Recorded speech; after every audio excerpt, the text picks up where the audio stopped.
कैफी आझमी, देवानंद हे सगळे उठले आणि इंदिरा गांधी विरुद्ध उभे राहिले. असं आहे की सर्वसामान्य जनांचा आणि चित्रपट सृष्टीचा असा एक जवळचा संबंध असतो. प्रत्येक जण स्वतःला त्या भूमिकेत बघत असतो. आजच्या पिक्चरमध्ये सोडून द्या, पण पूर्वीच्या पिक्चरमध्ये असं व्हायचं की प्रत्येक जण आपल्याला स्वतःला त्या भूमिकेत बघायचा. म्हणजे अमिताभनी एक ढिशूम मारलं की खालनं ढिशूमचे 100 आवाज यायचे.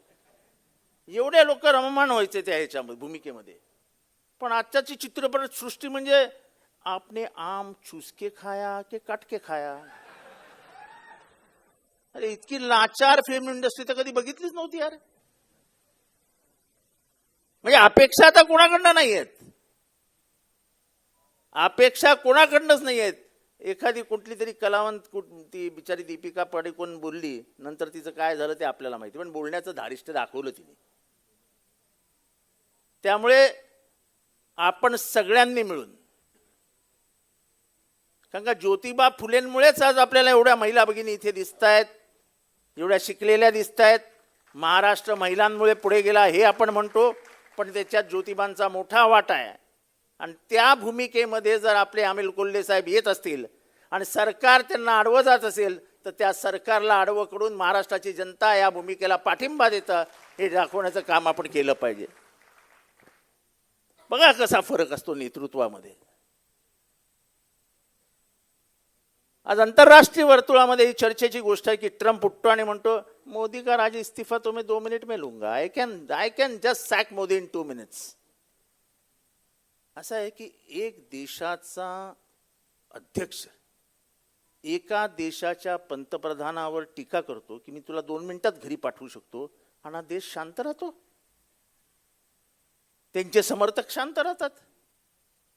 मला आजही आठवत आहे की जेव्हा पाकिस्तानचा युद्धाचा काळ होता, पाकिस्तान विरुद्ध युद्ध केलं जाईल अशी वातावरण निर्मिती झाली होती, आणि इंदिरा गांधी अमेरिकेला गेल्या होत्या.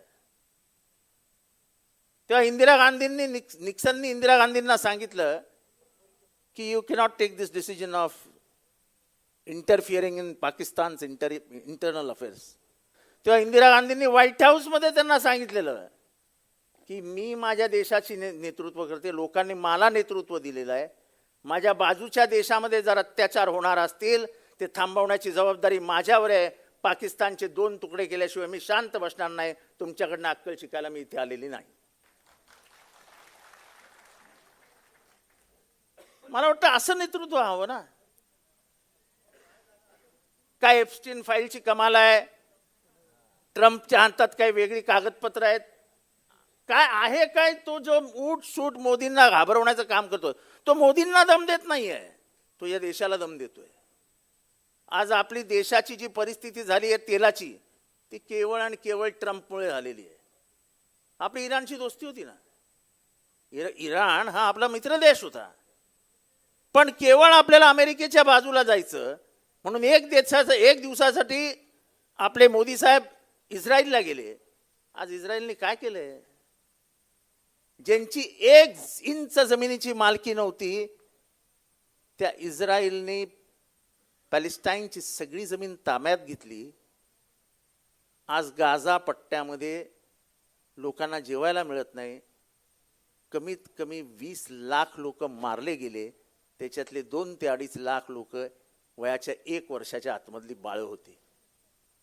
इतका निष्ठुर आणि क्रूर जर समाज होणार असेल आणि समाजातनं त्याच्या विरुद्ध आवाज निघणार नसेल तर काय बोलायचं? आज नीटचे पेपर फुटत आहेत, 22 लाख लोकांचे पोरांचे जीवन उद्ध्वस्त होत आहेत, 11-12 आत्महत्या होत आहेत. आपण शांत आहोत, आवाजच निघत नाहीये. पुण्यामध्ये त्या कुठल्या दारूमुळे, काय दारूमध्ये काहीतरी मिसळलं गेलं आणि 22 लोक मारली गेली. मला आठवतं इंदिरा गांधींच्या इमर्जन्सीच्या काळामध्ये एक घोषणा होती, ती घोषणा मला या ठिकाणी परत द्यायची आहे कि वारे मोदी तेरा खेल सस्ता बेवडा महंगा तेल. अरे वारे मोदी तेरा खेल सस्ता बेवडा महंगा तेल. आज पेट्रोल गेलं 100च्या वरती, डिझेल गेलं 100च्या वरती. आपल्या दैनंदिन गरजा सगळ्या महाग झाल्या आहेत. अशी एकही वस्तू नाही जी स्वस्त नाही. फक्त कांदा मात्र रासलगावला स्वस्त मिळतो, कारण का शेतकरी मरतोय. आणि तरी जसा रोहित म्हणाला तसा की आपण तरी म्हणतो की आमचं कृषीप्रधान राष्ट्र आहे. कसलं रे कृषीप्रधान? ज्या कृषीमुळे या अर्थव्यवस्थेला ताकद मिळते, कणा आहे, हे राष्ट्र उभं राहतं, ते कृषीप्रधान अर्थव्यवस्था पार धुळीला मिळायला आली आहे. आपली अर्थव्यवस्था धुळीला मिळायला आली आहे. आज आपल्या घरातलं सोनं आपल्याला विकावं लागतं, याच्यासारखी लाजिरवाणी गोष्ट नाही. आणि ती पण लपून छपून लपून छपून रिझर्व्ह बँकेने आपलं सोनं विकायला घेतलं. आज संसदेमध्ये घोषणा तर केली ताई तुम्ही लोकांनी की ओबीसीची गणसंख्या कंकणारच. कुठे आहे? फॉर्म झालेत घरी, फॉर्म भरायला लोक येत आहेत. त्यात कुठेतरी ओबीसीचे कुठे काय कॉलम बिलम दिसते का तुम्हाला? त्याच्यावर लिहा मी ओबीसी आहे. बीजेपीनी आणि मोदींनी आपल्याला फसवलेलं आहे ओबीसींना.